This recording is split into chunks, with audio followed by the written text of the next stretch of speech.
Наше достояние. Имена ингушей, прославивших страну, вписаны золотыми буквами в историческую летопись государства.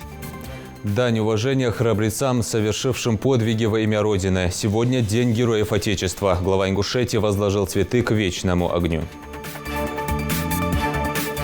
Вот здесь мы проводим все эти перезахоронения. И поэтому мы решили здесь поставить этот памятник. Погибших героев вспоминали и в городе воинской славы. В Малгобеке открыли памятник неизвестным героям Отечества, защитникам города. Всю жизнь хотел встречать туристов, заниматься этими туристами, чтобы за нашу республику знал весь мир. Домик с видом на горы и башни. Актуальная тенденция в сфере туризма. В Джайрахе официально заработали гостевые дома. Играл Диваш, Адуали, и головный центральный улица, асфальт, бля. Многолетние ожидания не прошли даром. Несколько улиц Назрадни заасфальтируют и благоустроят. Когда начнутся работы, узнал наш корреспондент. Соблюдать устав юнармии, быть честным юнармейцем, следовать традициям доблести, отваги и товарищеской взаимовыручки. Присягнули на верность Отечеству и поклялись следовать традициям доблести и отваги. 11 ингушских школьников вступили в ряды юнармии.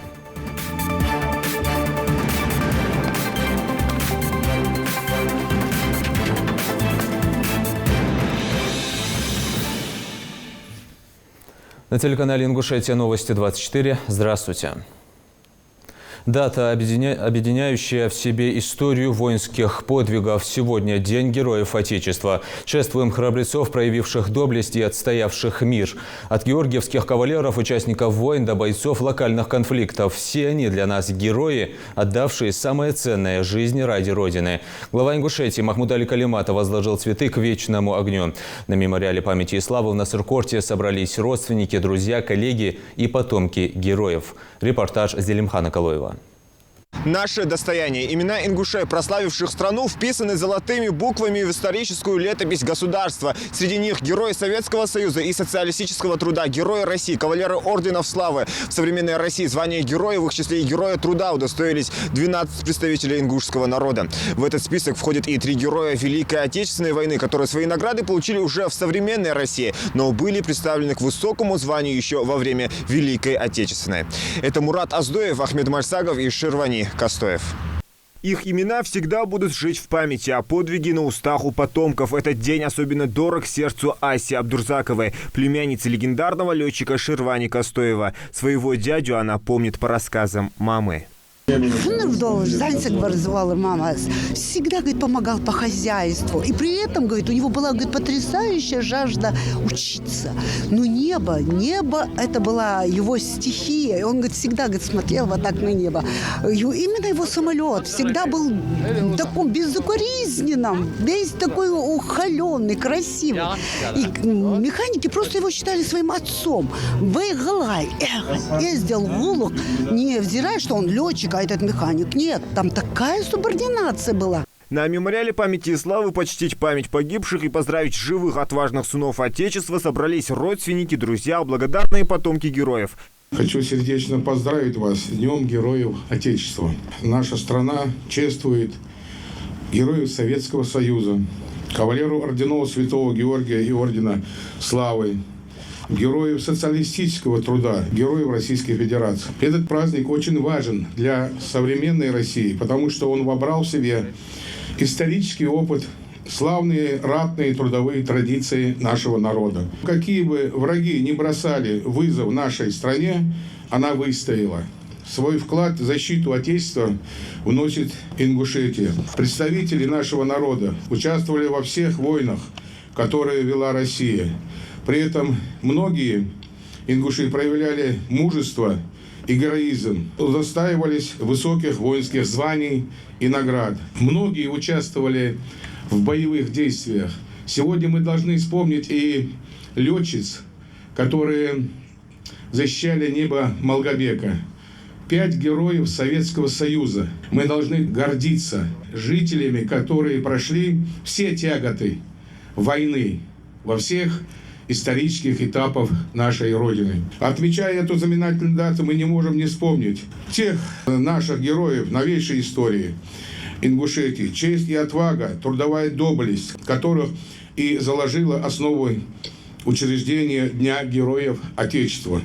Назову лишь некоторых. Это славный сын ингушского народа, генерал-майор авиации Сулумбек Асканов, первый герой России в новейшей истории. Первая кавказская женщина, удостоенная звания Героя России, Марьям Арабханова. Наше единство – это самое главное, что мы можем сделать, чтобы наша армия, и сегодня, которая передовая армия и лучшее вооружение, чтобы наша Родина понимала, что тыл у нее сплоченный, он крепок как никогда.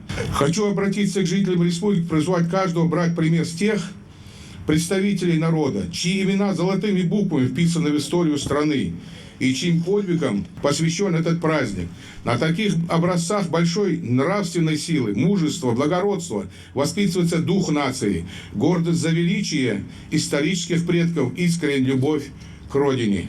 В числе почетных гостей и сами виновники торжества Абубукар Костоев, еще один герой России. Сегодня он отдает дань памяти своим коллегам, которые не дожили до этого дня, но оставили о себе гордость и пример для подражания. Не должны их забывать, не должны их помнить и передавать самые хорошие обычаи и традиции нашим подрастающим поколениям.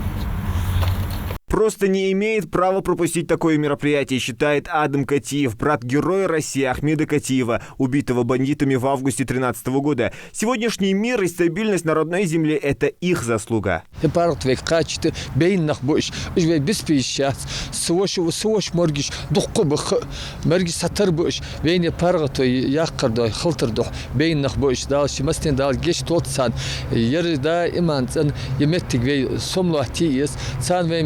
بيس اجويلار خبيس تحل قوجش تهنا تصار يتغنر في تصان دقواش ديز في دستو دواش ديني لاتش اج بس لقبات ديني لاتشخان اج شيء سنوي عادخ كا بين بارغتو يقد عبغا نخبوش. Их чтят, помнят, на них равняется подрастающее поколение. Их именами названы города, улицы и школы. Ими гордятся потомки. В прошлые века из современной России ингушский народ показал немало примеров мужества.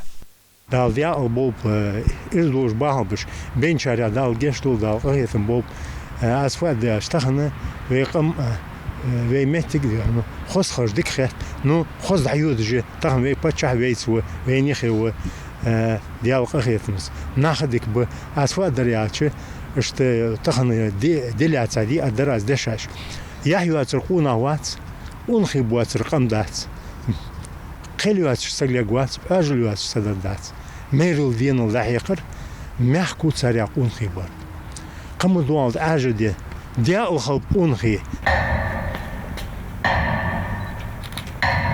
В память о погибших минута молчания, после чего собравшиеся возложили цветы к вечному огню.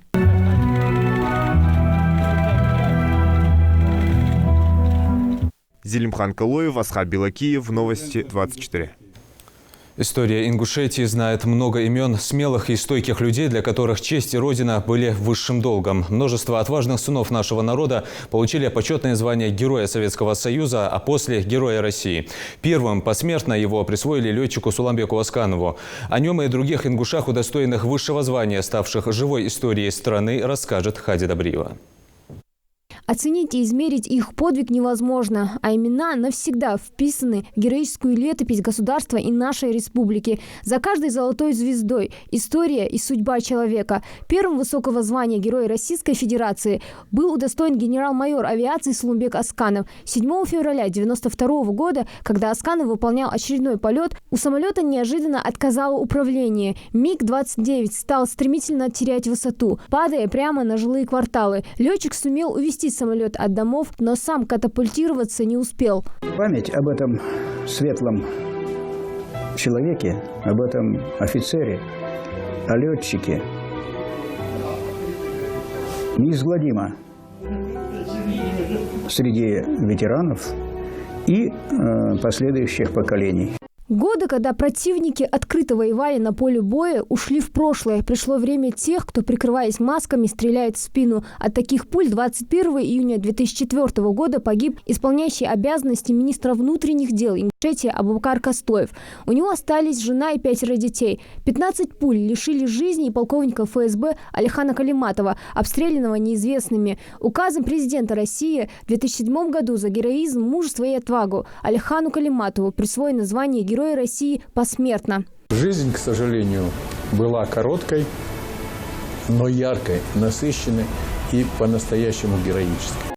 7 августа 2009 года. Утром, когда больше 50 сотрудников милиции проходили на плацу инструктаж, ворота Назрановского РОВД неожиданно протаранила «Газель», груженная взрывчаткой. Капитан Руслан Нальгиев открыл огонь по автомобилю. В результате взрыва РОВД и соседние жилое здания были разрушены. Более 20 человек погибли. Около 250 человек, в том числе и 9 детей, были ранены. Погибших могло быть больше, но благодаря тому, что капитан Нальгиев выиграл время перестрелкой, его сослуживцы смогли рассредоточиться, укрыться и занять более выгодные позиции для обороны. 14 июня 2012 года звезда Руслана Нальгиева нашла своего героя. Сентябрь 2014 года. Сельское поселение Нестеровское. Обнаружив автомобиль, проходивший по ориентировкам, майор Абубакар Костоев и его сослуживцы потребовали водителя выйти из машины, но раздался неожиданный взрыв. Друг Абубакара, Магомед Маршаули, погиб на месте. Абубакара тяжело ранило, но после долгого лечения он встал на ноги, и в списке героев Ингушетии появилось еще одно имя. С Маршаули Магомедом Саламовичем вышли с машины, начали подходить. Вышли, потребовали этого парня, который сидел в автомашине за рулем, чтобы он вышел из автомашины. Он из автомашины не вышел. Раза 2-3 потребовали ему, чтобы он вышел, но он не стал выходить, после чего он его взорвал. Мужество и отвага всегда были отличительной чертой славных сынов и дочерей ингушского народа. И героями они проявляли себя во все времена. Участник Великой Отечественной Мурат Аздоев, горный орел, летчик-бомбардировщик Ахмед Мальсагов, первый президент Республики Руслан Аушев, герой Советского Союза и другие. Но нашлось в этой череде и место подвигу ингушской женщины Марем Арапхановой. В 2002 году боевики вторглись в селение Галашки и принялись заниматься мародерством. Ворвались они во двор Арапхановых. Хозяйка дома Марем выгоняла непрошенных гостей. На крики жены вышел ее муж Осман Арапханов. Бандиты направили на него оружие, но Марем заслонила собой мужа и попала под автоматную очередь.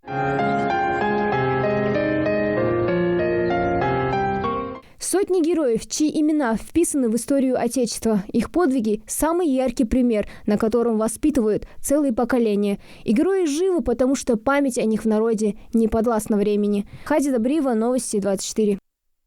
Дань уважения героям Отечества отдавали сегодня и в городе воинской славы. В Малгобеке открыли памятник неизвестным героям Отечества, защитникам города. Одна из улиц города отныне будет носить имя героя Советского Союза, летчика Валентина Эмирова, погибшего в битве за Малгобек. Репортаж Муслима Ганиева. Юноармейцы в роли почетного караула, горожане в качестве гостей. Вспоминают сегодня всех, кто сложил жизни на полях сражений. Монумент высотой около 3 метров – это скульптура солдата, в руках которого легендарный ППШ и каска. Право торжественно открыть памятник предоставили председателю Совета депутатов Малгобека Усману Ювлоеву и руководителю Комитета по делам молодежи Ингушетии Анзору Мархиеву. Все, кто изучают, все, кто знает историю Великой Отечественной войны, они знают, что именно Малгобек стал тем рубежом, дальше которого фашисты не смогли пройти. То есть в битве за Кавказ решающую роль сыграл именно наш город. И наши люди, которые здесь проливали кровь, и солдаты, которые приезжали сюда со всей страны. И поэтому, когда мы говорим о том, что нужно заниматься историей, нужно заниматься поисковыми работами, мы это делаем и для того, чтобы отдать дань уважения этим людям, и для того, чтобы в будущем наши потомки, люди, которые будут после нас, они знали не только историю, но они знали и значимость самих себя. Если мы сегодня не будем напоминать им об этом, если мы не будем эту роль, которую сыграли действительно и ингуши, и все, кто приезжал сюда к нам и стояли на этих рубежах в Малгобеке, то сама значимость и войны, и всех этих событий, она будет утеряна. Памятник героям построен в рамках федеральной целевой программы увековечивания памяти погибших защитников Отечества. А таких при обороне Малгобека по разным цифрам было до 120 тысяч. Монумент установлен на том месте, где проходили самые кровопролитные сражения в 1942 году.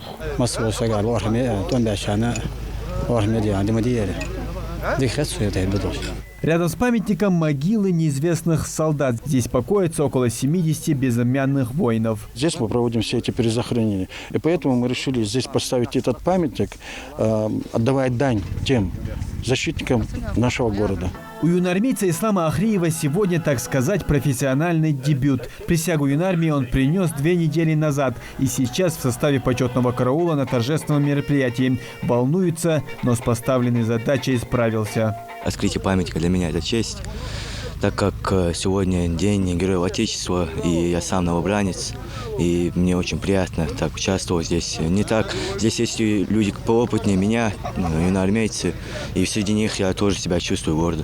Открытием памятника чествования Героев Отечества в Малгобеке не завершается. Сразу после еще одно важное событие для горожан. Отныне Малгобекская улица будет носить имя Героя Советского Союза летчика Валентина Эмирова. В годы Второй мировой капитан Эмиров был командиром авиаполка истребителей. Принимал участие в воздушных баталиях в небе над Малгобеком. Это дань уважения подвигу человека, который положил свою жизнь, можно сказать, самое ценное, самое дорогое, что у него было, он положил на алтарь победы и защищая именно наши земли. С предложением присвоить одной из улиц Малгобека имя легендарного летчика-защитника Малгобека выступили представители регионального отделения ОНФ в рамках патриотического проекта «Улица Героя» по всей стране. Власти республики предложение поддержали, благодаря чему и состоялось открытие. Каждый герой, которого мы с вами чтим, почитаем, это мы подаем пример подрастающему поколению. Мы воспитываем в них гордость, любовь к родине. Вот эти те качества, которые должны по жизни пройти с нашими молодыми детками. Хочу поблагодарить город Малгобек, администрацию, а также городской совет за то, что поддержали нашу инициативу. И именно сегодня у нас проходит такое торжественное событие. Герой Советского Союза Валентин Эмиров во время Второй мировой совершил около 170 боевых вылетов. В воздушных боях лично сбил 7 самолетов противника. В сентябре 1942-го в окрестностях Малгобека вступил в бой с 6 вражескими истребителями. Сбил один из них и сам был подбит. Не имея возможности продолжать бой, горящим самолетом пошел на таран врага и уничтожил его, но и сам погиб. Муслим Ганиев, Магомед Белакиев, Новости 24. И к другим новостям. Сегодня отмечается Международный день борьбы с коррупцией. Дате по всей стране посвящают тематические акции и мероприятия. Ингушетия не исключение. В научной библиотеке НГГУ прошла республиканская конференция, посвященная противодействию коррупции. Дана Плиева присутствовала. Злоупотребление служебным положением, дача взятки, примеров коррупционной деятельности немало. Противодействие ей – общегосударственная задача. Ее решение касается всех органов власти, в первую очередь правоохранительных. Представители прокуратуры отмечают, за 9 месяцев в республике выявлено около 1000 коррупционных фактов. За указанный период органами прокуратуры республики выявлено 1156 нарушений закона. В названной сфере в целях устранения выявленных нарушений внесено 200 представлений. По ним привлечено в дисциплинарную ответственность 256 лиц. Принесено 194 протеста.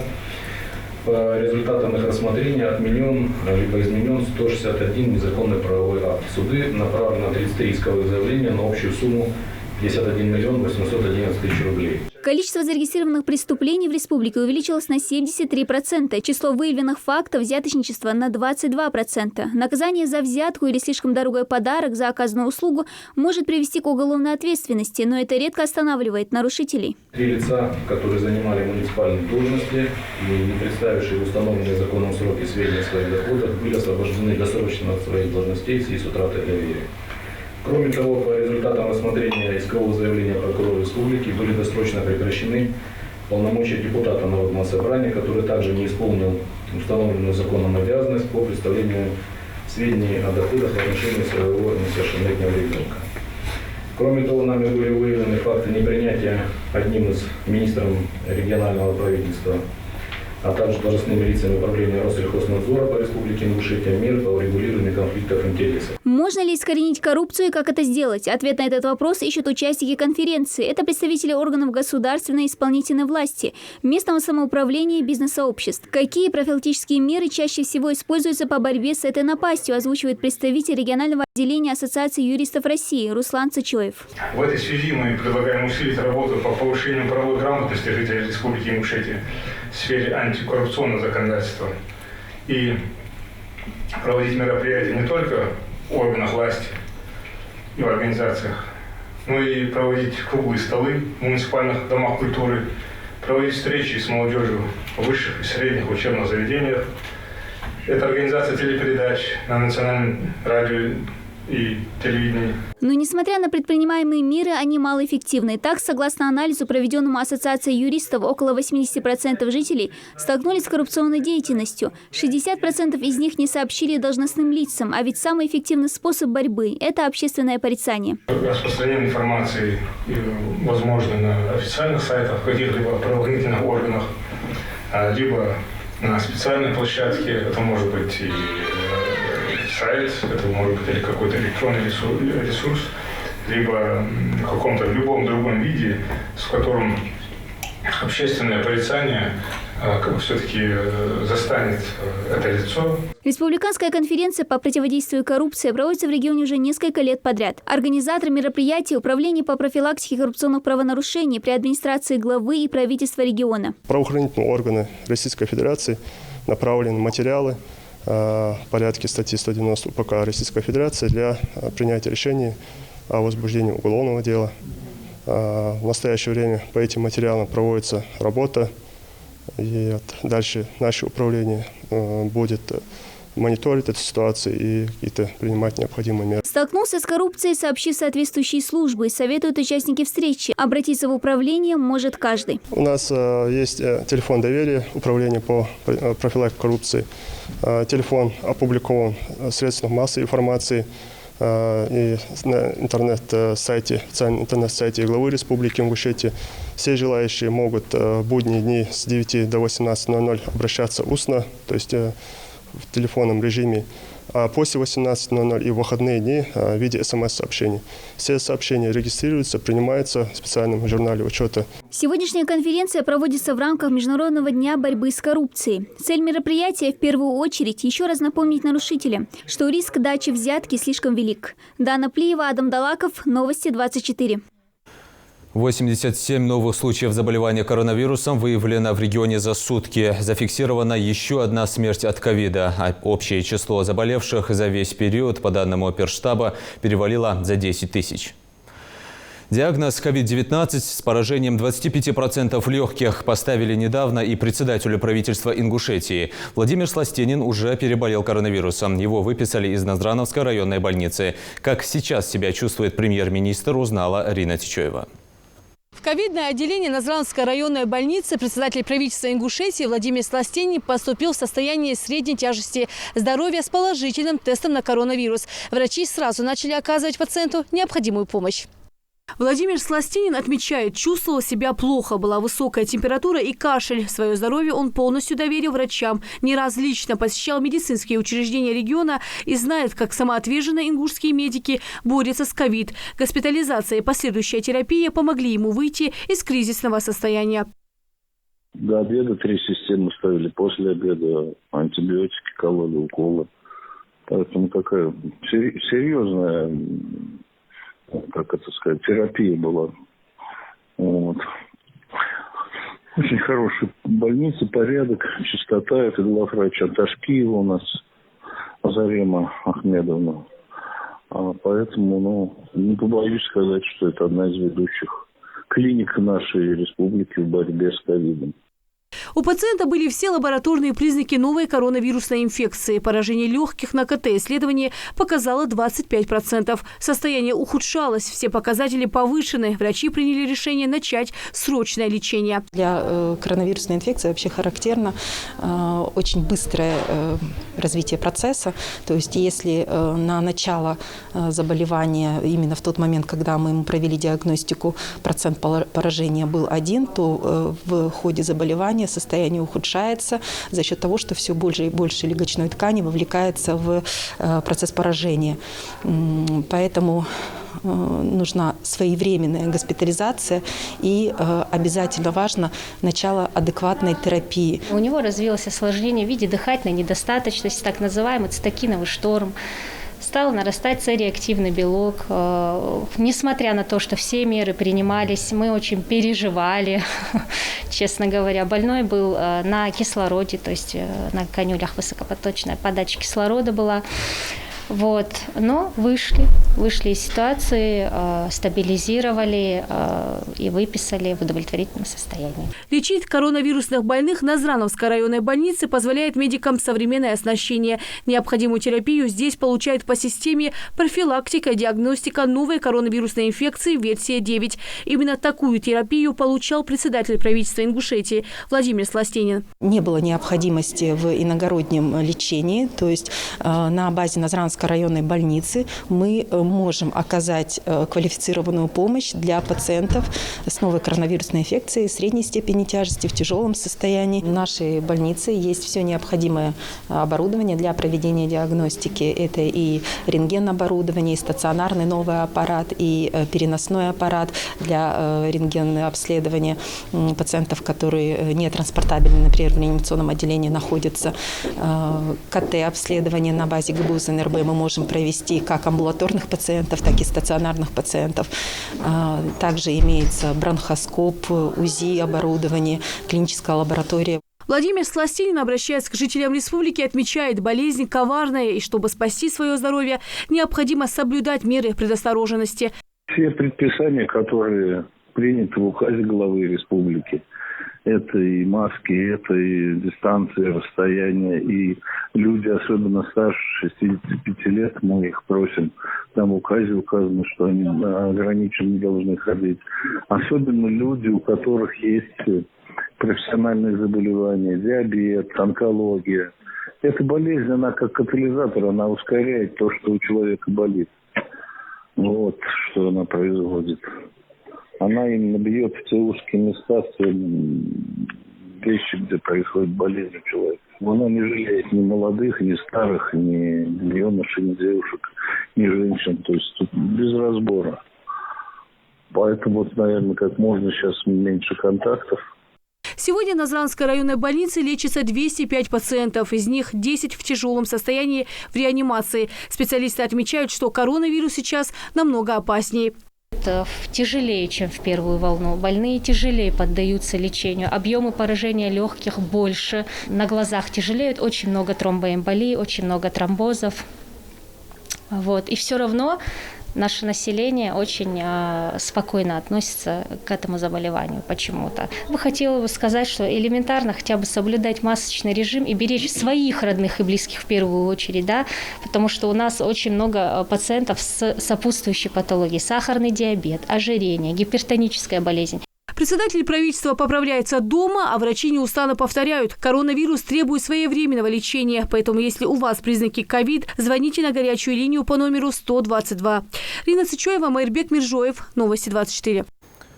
Актуальная тенденция в сфере туризма. В Джайрахе официально заработали гостевые дома. Для владельцев это способ заработка, а для туристов и гостей республики возможность наслаждаться горными пейзажами и приятно провести отдых. Популярным видом туризма увлекаются все больше жителей региона. Подробности в сюжете. Первый гостевой домик Магомеда Цурова. Он рассчитан на целую семью из 6 человек. 3 спальные комнаты вместе с ванной и кухней. Тут их, кстати, 3. Одна из них летняя. Пристроил Магомед ее этим летом, когда решил всерьез заняться так называемым домашним бизнесом. Идея о создании гостевого дома загорелся не случайно. Несколько лет назад Магомед переехал в город, а дом, в котором провел практически всю свою жизнь, остался пустовать. Мне пришла идея. Дом, когда пустует, он разваливается. А сейчас я за этим домом ухаживаю, уборки навожу. И поэтому мой дом держится, ремонты делаю. Даже из-за этого. А так я, конечно, всю жизнь хотел встречать туристов, заниматься этими туристами, чтобы за нашу республику знал весь мир. Хочу показать, для того, чтобы показывать гостеприимство наше ингушское. Самому гостевому домику больше полувека, однако бизнесмен все время вносит какие-то изменения в жилье. В дальнейшем планирует провести капитальный ремонт, чтобы расшириться и разбить зону отдыха во дворе. За полгода в гостях у Магомеда побывали только 8 семей, поэтому он решил обратиться в комитет туризма, чтобы больше узнать о продвижении бизнеса. Я подумал, что через эту организацию буду работать, потому что они уже знают, потому что они уже посмотрели везде, то, что творится во всем мире, то, что делают, как туристами занимаются во всем мире. Поэтому я обратился к ним, чтобы они мне помогли в этом деле. Разместить рекламу с грантами, еще чем-то, еще. Чем можно, чтобы они мне что-то подсказали еще, что я не знаю. Своим энтузиазмом Магомед заразил друга и по совместительству соседа Руслана Альянова. Его самого дома сегодня не оказалось. Этот гостевой домик больше, просторный двор с видом на живописный пейзаж, а также 8 местных номеров. Когда туристы потянулись в наш район, я посоветовал своему другу, чтобы он сделал гостевой дом. Мы тут постарались, кое-что докупили, кое-что сделали. Что-то старое выкинули, новое как-то оставили. И вот так придумали, сделали. Тут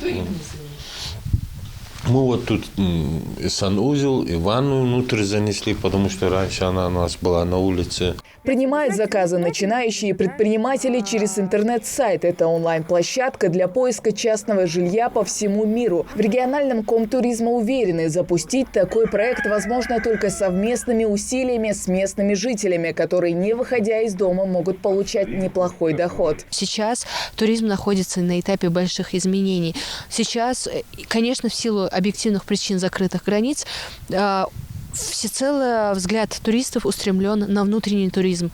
И все те, кто даже не были конкретно в Ингушетии, готовы ее для себя открыть. И мы прекрасно понимаем, что туризм действительно является одним из драйверов экономики. Хотя бы потому, что очень большое количество представителей малого и среднего предпринимательства именно задействованы в сфере гостеприимства. Есть немало регионов, у которых вообще экономическая доля приходится как раз-таки на туризм. Количество туристов, посещающих Ингушетию, растет из года в год. Уникальная природа Джейраха в сочетании с древними памятниками, архитектурой, башенные комплексы, водопады, живописные ущелья и свежий воздух. Все это не может оставить равнодушным даже самого взыскательного туриста. Однако возможностей, чтобы их разместить, в Джейрахе не так много. Тут не больше 10 гостевых домов, а гостиницы во время сезона заполнены до отказа. У нас довольно большая загрузка, что в гостиницах, что на курорте. А, соответственно, тем более, когда зимой холодно, понятное дело, некоторым туристам, любителям, фотографам, видеографам в палатках не разместиться. И они будут искать для себя приоритетные места размещения. И тут им в помощь, конечно же, подобные гостевые дома. Если мы говорим об экономической составляющей, когда к нам в Комитет по туризму обратился Магомед Цуров с вопросом, как ему продвигать в дальнейшем свой гостевой дом, с чего начать, мы, конечно же, порекомендовали ему как минимум оформить гостевой дом для того, чтобы он как полноценный предприниматель мог развивать свой бизнес. В ингушских домах за последние годы успели погостить туристы из Англии, США, Бразилии, но больше интерес к отдыху с гостевыми домами проявляют туристы из Краснодара и Кисловодска. Хава Газикова, Адам Далаков, Новости 24. Пользователей сети интернет шокировала информация о похищении школьницы рядом с 3-й школой селения Плиева. Звонок с таким сообщением около 6 часов вечера накануне поступил и в дежурную часть ОМВД от жителя села. Он сообщил, что неизвестные лица на машине ВАЗ-2106 синего цвета похитили ребенка и скрылись по направлению в сторону Карабулака. Полицейские ввели план перехвата. Отметим, что каких-либо сообщений и заявлений от родителей, учителей и учащихся о похищении не поступало. По итогам проведенных оперативно-розыскных мероприятий факт похищения ребенка не подтвердился, сообщает МВД. Положительные перемены в благоустройстве ждут жителей Назрани. В следующем году планируют заасфальтировать несколько улиц. Приятную новость жителям лично сообщил глава города Урусхан Евлоев. Какие улицы пополнят список благоустраиваемых, расскажет наш корреспондент. Дали андуле, единственное сметы, проект правильно составьте, дали андуле вейр. Хатто отчер.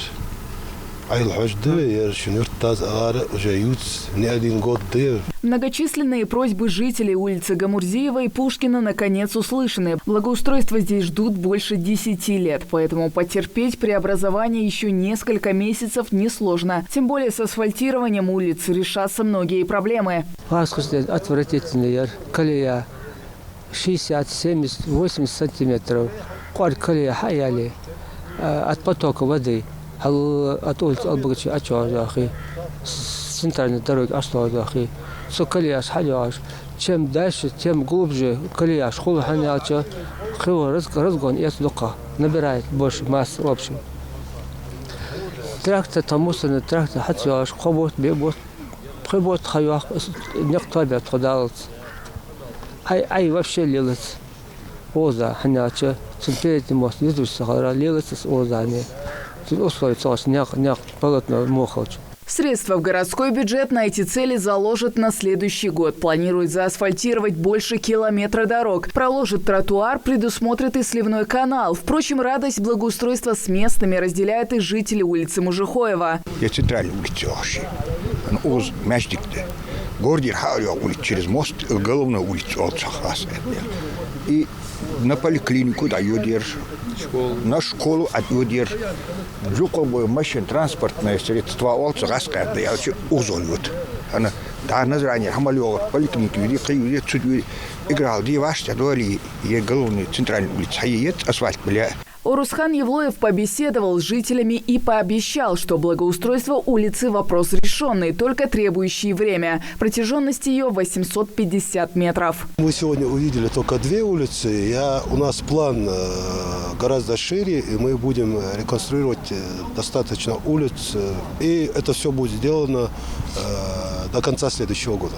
Алихан Барахоев Мужихоева живет 6 лет. Грязь, слякоть, ямы, изношенная подвеска. Машины – это только часть проблем местных жителей, которые решатся очень скоро. Несколько машин есть, налог материал, ремонт тел, сюда грейдера, машина не сголоя, асфальт булур гехтердигдар. Халты хадуал бирышты кездюк парата хугер. Работы по благоустройству нескольких улиц местные власти обещают начать будущей весной. Хава Газикова, Адам Гулоев, Магомед Белакиев. Новости 24. С 1 января вступает в силу закон, запрещающий сжигать мусор и разводить костры во дворах. Также нельзя будет устраивать свалки горючих отходов на территориях общего пользования, прилегающих к жилым и садовым домам и объектам недвижимого имущества. Новые правила будут действовать до 2026 года. За их нарушение предусмотрен штраф в размере от 2 до 3 тысяч рублей, а в случае возникновения пожара из-за такого нарушения до 5 тысяч рублей. Присягнули на верность Отечеству и поклялись следовать традициям доблести и отваги. 11 ингушских школьников сегодня вступили в ряды юнармии. Церемония посвящения состоялась в 4-й Кантышевской школе. Мероприятие посвятили 75-летию Победы и Дню Героев Отечества. Подробности в сюжете Микаила Тангиева.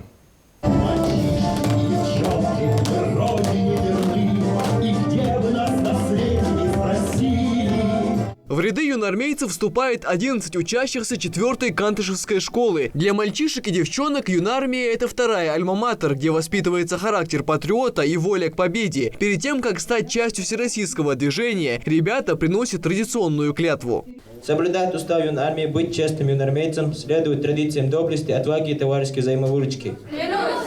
Всегда быть защитником слабых, преодолевать все преграды в борьбе за правду и справедливость.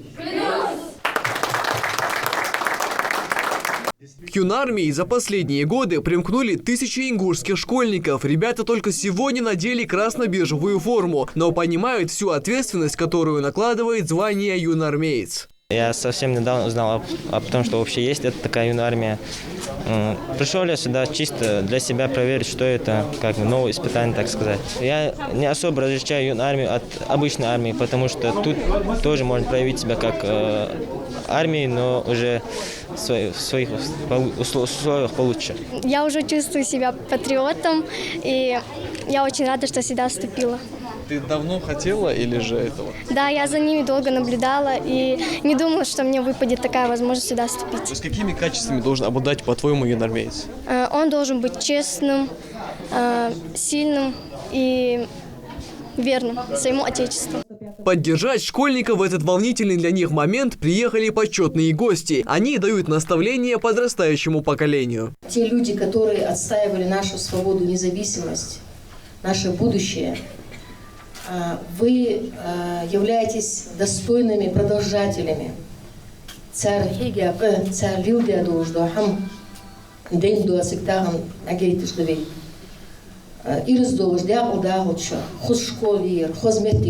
Многие вам завидуют. Почему? Потому что при поступлении в высшее военное учебное заведение у вас есть льготы. При сдаче балла ЕГЭ, я знаю, что 3 балла добавляется, потому что вы уже юноармейцы. Поэтому хотелось бы, чтобы вы не останавливались на этом, чтобы вы совершенствовались. Спорт, юноармейское движение.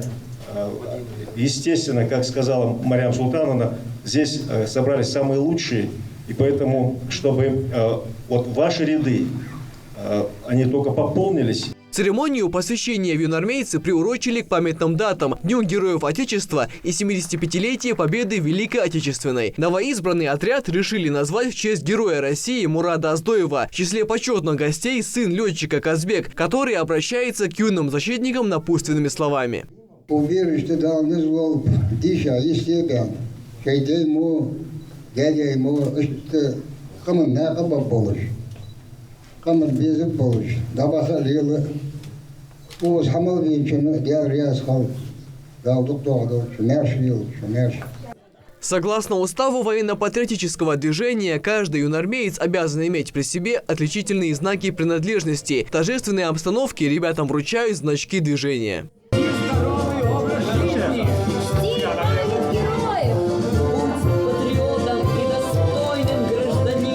Обратился ко мне директор сам с просьбой, что вот он бы хотел открыть у себя юноармейский отряд. Героя выбирали дети сами, прочитав истории. Ну, я думаю, чтобы одного выбрать, хотя бы, по крайней мере, несколько человек историю они прочитали.